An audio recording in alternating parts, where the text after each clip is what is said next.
Republik Indonesia, di mana nanti kita akan membahas 3 hal.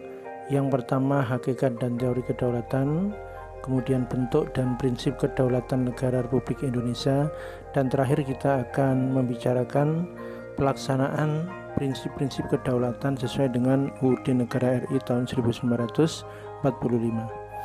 Anak-anak sekalian, kita mulai tentang hakikat dan teori kedaulatan. Apa itu kedaulatan? Sebenarnya kata kedaulatan ini berasal dari bahasa Arab, yaitu daulat atau daulah, yang diartikan dengan kekuasaan. Setelah mendapat awalan ke dan akhiran an, maka kedaulatan diartikan sebagai kekuasaan tertinggi dalam suatu negara. Kapan negara ini mempunyai kedaulatan? Para ahli sepakat bahwa suatu negara dianggap berdaulat atau berkuasa semenjak negara tersebut memperoleh kemerdekaan. Menurut ilmuwan dari Prancis yang bernama Jean Bodin, sifat-sifat kedaulatan ada 4. Yang pertama, asli. Artinya kedaulatan itu tidak berasal dari kekuasaan lain yang lebih tinggi. Yang kedua, permanen atau tetap. Artinya kedaulatan itu tetap ada selama negara itu tetap berdiri. Yang ketiga, tunggal atau bulat. Artinya kedaulatan itu merupakan satu-satunya dalam negara dan tidak dapat dibagi-bagi. Yang keempat, tidak terbatas. Artinya kedaulatan itu tidak dibatasi oleh kekuasaan lain.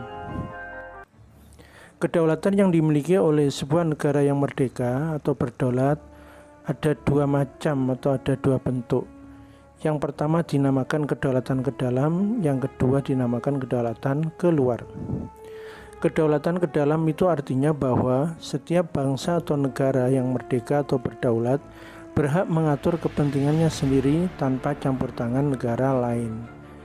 Misalnya membuat hukum sendiri, kemudian mengatur atau menyusun pemerintahannya sendiri, mengelola sumber daya alamnya sendiri, menjaga keutuhan wilayah dan keamanan negaranya sendiri, dan lain-lain. Sedangkan kedaulatan keluar diartikan bahwa setiap bangsa atau negara yang berdaulat berhak mengadakan hubungan atau kerjasama dengan negara lain. Contoh kedaulatan keluar antara lain mengadakan perjanjian dengan negara lain, menjalin hubungan diplomatik dengan negara lain, mengadakan kegiatan ekspor-impor, menjadi anggota lembaga internasional, menyatakan perang atau membuat perdamaian dengan negara yang lainnya. Anak-anak sekalian, para ilmuwan di dunia sepakat bahwa setiap negara yang berdaulat itu baru disebut berdaulat apabila negara itu telah memperoleh kemerdekaan, artinya lepas dari penjajahan. Namun, para ilmuwan sedunia terjadi perbedaan pendapat terkait dari mana asalnya kedaulatan yang dimiliki oleh negara dan siapa yang memegang kedaulatan atau kekuasaan dalam negara. Karena itulah para ilmuwan ini akhirnya mempunyai pendapat yang berbeda sehingga melahirkan berbagai macam teori kedaulatan. Ada 5 teori kedaulatan yang ada sampai sekarang. Yang pertama, teori kedaulatan Tuhan, kedua teori kedaulatan raja, ketiga teori kedaulatan negara, yang keempat teori kedaulatan hukum, dan yang kelima teori kedaulatan rakyat. Kita mulai teori kedaulatan Tuhan. Teori ini berpendapat bahwa kedaulatan negara berasal dari Tuhan. Pemimpin negara memegang kedaulatan sebagai wakil Tuhan. Pelopor teori ini antara lain Agustinus, Thomas Aquino, Julius Stahl, dan Hegel. Teori kedaulatan Tuhan ini mengajarkan bahwa negara ini mendapat kekuasaan dari Tuhan karena Tuhan adalah asal segala sesuatu. Kekuasaan dari Tuhan menurut teori ini diberikan kepada tokoh-tokoh negara yang secara kodrati ditetapkan oleh Tuhan menjadi pemimpin negara dan berperan selaku wakil Tuhan di dunia. Maka konsekuensinya menurut teori ini, raja karena dianggap wakil Tuhan, maka raja selalu benar. Rakyat harus patuh kepada raja. Raja mempunyai kekuasaan yang bersifat mutlak dan suci karena dia berkuasa atas nama Tuhan. Teori ini dianut oleh raja-raja yang mengaku sebagai keturunan dewa seperti Raja Mesir kuno, Kaisar Jepang, Kaisar Tiongkok, dan beberapa raja-raja di Jawa seperti Ken Arok Raja Singosari. Teori yang kedua adalah teori kedaulatan raja.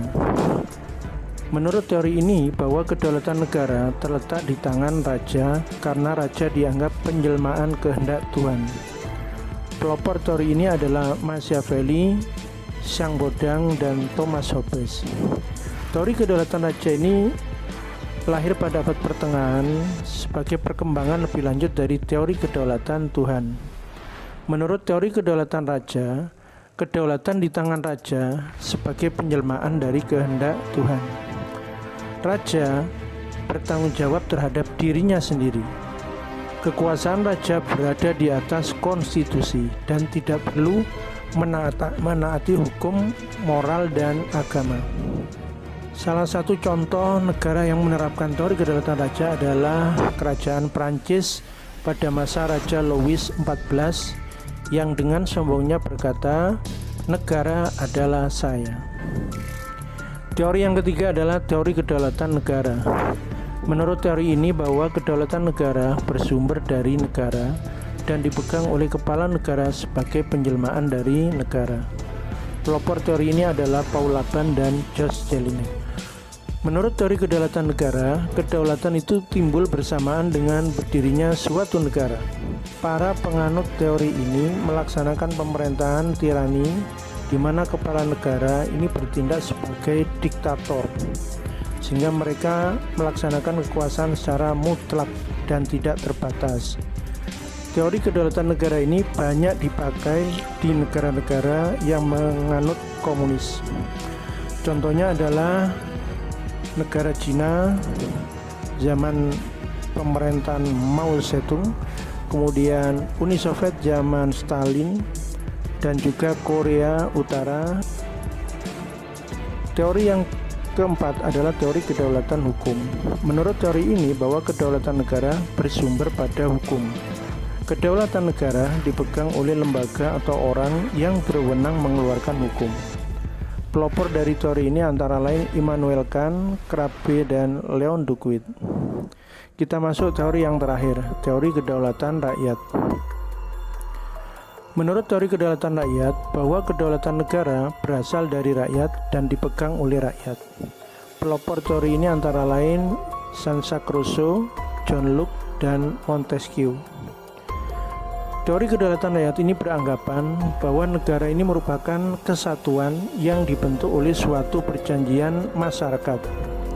Sebagai pemegang kekuasaan tertinggi, rakyat memberikan sebagian kekuasaannya kepada penguasa yang dipilih oleh rakyat, dan penguasa tersebut harus melindungi hak-hak rakyat. Beberapa pandangan pelopor dari teori kedaulatan rakyat ini diantaranya Jean-Jacques Rousseau. Dia menyatakan bahwa kedaulatan itu merupakan perwujudan kehendak umum dari suatu bangsa merdeka yang mengadakan perjanjian masyarakat. John Locke juga berpandangan bahwa kekuasaan negara itu berasal dari rakyat, bukan dari raja.